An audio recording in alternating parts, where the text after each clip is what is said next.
Hello everyone. Gautam Buddha ने जब ज्ञान प्राप्त करा तो उन्होंने अपना अनुभव जनता के साथ बांटा। इस वीडियो में मैं आपको बताऊंगा कि मन को एकाग्र कैसे कर सकते हैं। जब मनुष्य अपना मन एकाग्र कर लेने में सफल हो जाता है तब वह किसी भी प्रकार का चिंतन कर सकता है। गौतम बुद्ध ने मन एकाग्र करके चिंतन के लिए सुझाया है। गौतम बुद्ध कहते हैं कि मनुष्य जब शरीर पर चिंतन करता है तो वह काम वासना से भी मुक्त हो सकता है। गौतम बुद्ध ने काम वासना से मुक्त होने का उपाय जो बताया है वह मैं वीडियो में आगे आपको समझाऊंगा। गौतम बुद्ध कहते हैं कि मनुष्य को ध्यान से बैठकर ही नहीं करना, अपितु वह अपनी रोजमर्रा की क्रियाओं जैसे कि चलते हुए, खड़े होते हुए अथवा कोई भी कार्य करते हुए कर सकता है। ध्यान का केवल यह मतलब नहीं है कि व्यक्ति एक आसन में बैठ जाए व किसी वस्तु पर अपना ध्यान केंद्रित करे, अपितु ध्यानपूर्वक आप कोई भी कार्य कर सकते हैं। जैसे आपने यह अनुभव करा होगा कि अगर आप कोई कार्य कर रहे हैं तो कार्य करते हुए आपका मन बहुत सी बातें सोचता है।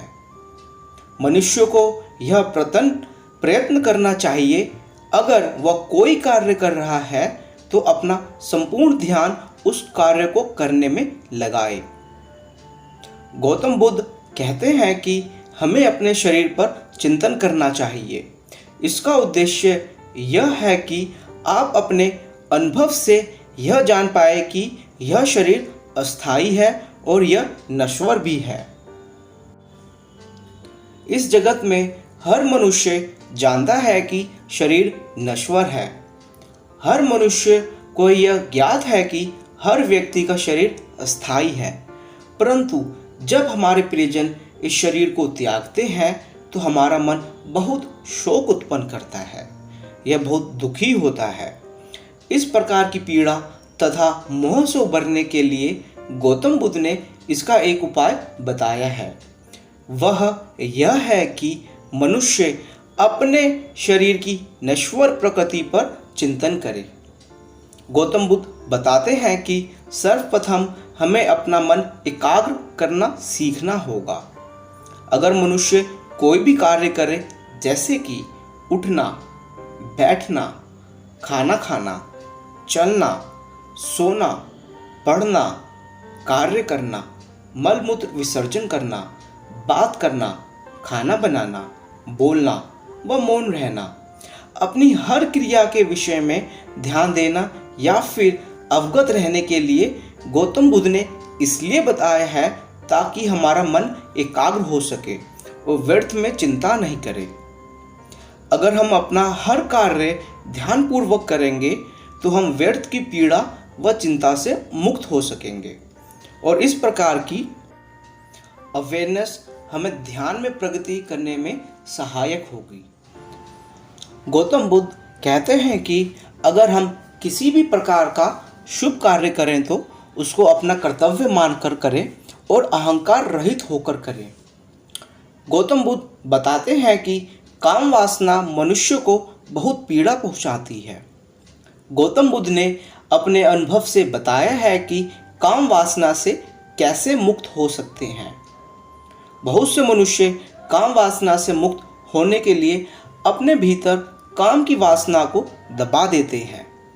ऐसा करने से काम की प्रवृत्ति कम तो होती है, परंतु ऐसा करने से काम की भावना से मुक्ति नहीं मिलती।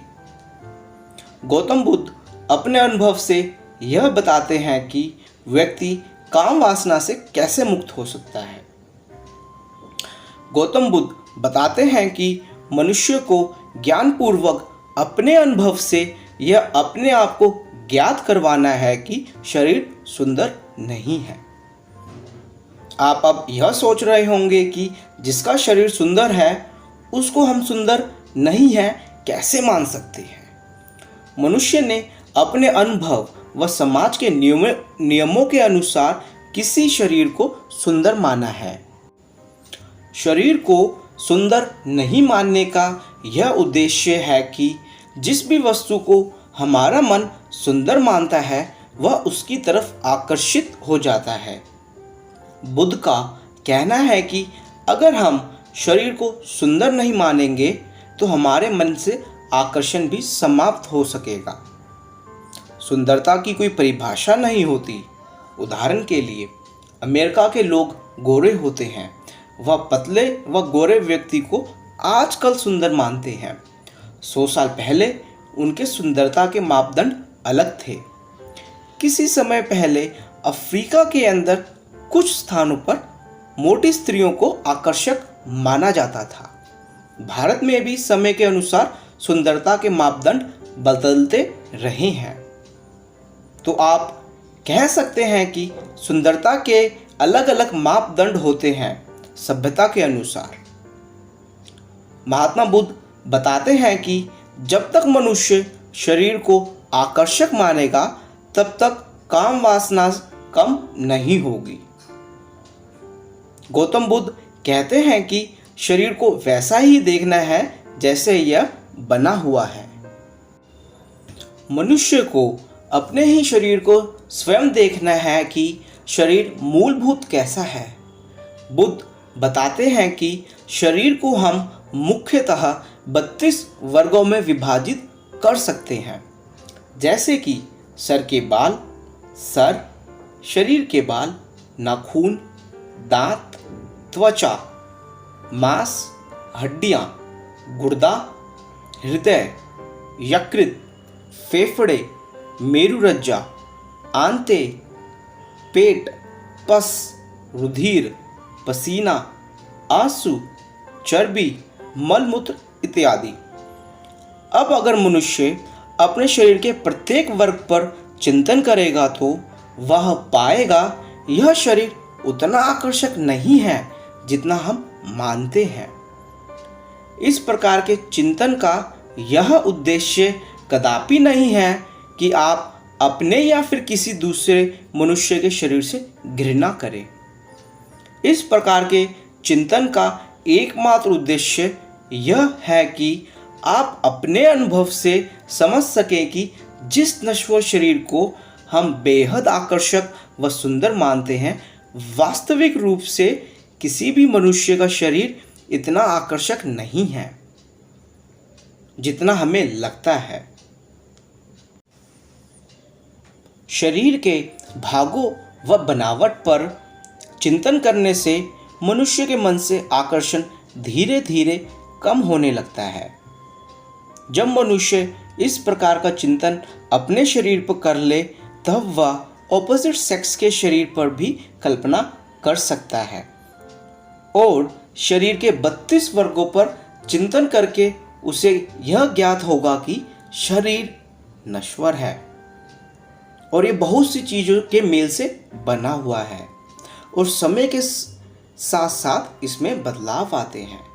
बच्चे का शरीर अलग रूप से होता है, जब वह यौवन में पहुंचता है तो उसकी त्वचा अलग रूप से होती है और बूढ़ा होने पर जो त्वचा और शरीर ढल जाता है, तब मनुष्य यह पाएगा कि यह समय के साथ बदलने वाला शरीर मोहक नहीं है। शरीर पर दीर्घ काल तक चिंतन करके मनुष्य काम वासना से मुक्त हो सकता है, परंतु आपकी उम्र जितनी भी हो आपको अपने शरीर का ख्याल अवश्य रखना है। इसको हमेशा स्वस्थ रखने की कोशिश करनी है। शरीर के 32 वर्गों पर मूलभूत से चिंतन करने का उद्देश्य यह है कि आपका मन समझ सके कि ये बहुत आकर्षक नहीं है। आपको अपने और दूसरे के शरीर के प्रति घृणा बिल्कुल नहीं करनी। इस प्रकार का चिंतन का उद्देश्य सिर्फ यह है कि आप खुद अपने अनुभव से यह ज्ञात कर लें कि शरीर आकर्षक नहीं है, यह समय के साथ बदलता है और हर किसी का शरीर बूढ़ा भी होता है।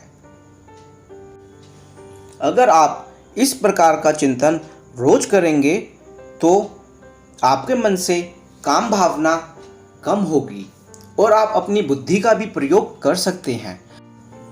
भगवान बुद्ध ने शरीर पर चिंतन करने की एक और विधि बताई है, जिसमें मनुष्य के मन से लगाव व काम वासना कम करी जा सकती है। इसके विषय में मैं आपको अगली वीडियो में बताऊंगा। अगर आपको ये वीडियो अच्छी लगी है तो कृपया आप इसे लाइक कर दीजिए, और अगर आपने मेरे चैनल को अभी तक सब्सक्राइब नहीं करा है तो कृपया कर लीजिए। मैं रेगुलर बेसिस पे गौतम बुद्ध की कहानियाँ व उनकी शिक्षाएं अपने YouTube चैनल पर अपलोड करता हूँ, और मैंने अपने चैनल पे अष्टांग मार्ग का एक अलग से फोल्डर बना रखा है, जिसमें अगर आप महात्मा बुद्ध की शिक्षाओं की पूर्ण जानकारी चाहते हैं तो उसमें आप जाकर देख सकते हैं। मैं आशा करता हूँ आपका जीवन मंगलमय हो। नमस्कार और अपना ध्यान रखिएगा।